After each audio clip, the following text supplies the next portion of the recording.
संतोष आणि मी आम्ही बरेच जुने मित्र आहोत. आम्ही संतोष तुम्हाला पत्रकार म्हणून माहीत आहे, पण संतोष ने आणि मी अभिनयाचं वर्कशॉप एकत्र केलं होतं. म्हणजे आम्ही अभिनयाच्या करिअरला एकत्र सुरुवात केली होती.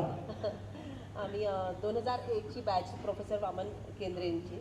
तर त्यावेळे पण तेव्हा संतोष ऑलरेडी मोठा डिरेक्टर होता. भटकंती आम्हाला असं वाटायचं त्याच्याकडे बघून की हाच आहे आपलं करिअर घडवणारा, म्हणून आम्ही त्याच्यासमोर जरा असं आणखीन काहीतरी छान करून दाखवायला मिळतंय का असं बघायचो.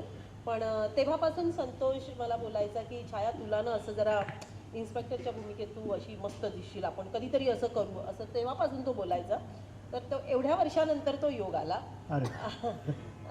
तर अशी ती भूमिका त्याने मला या सिनेमाच्या निमित्ताने सांगितलं, छाया असा असा रोल आहे म्हणून. आणि माझ्यासाठी मला नेहमीच जरा नवीन प्रयोग करायला आवडतात.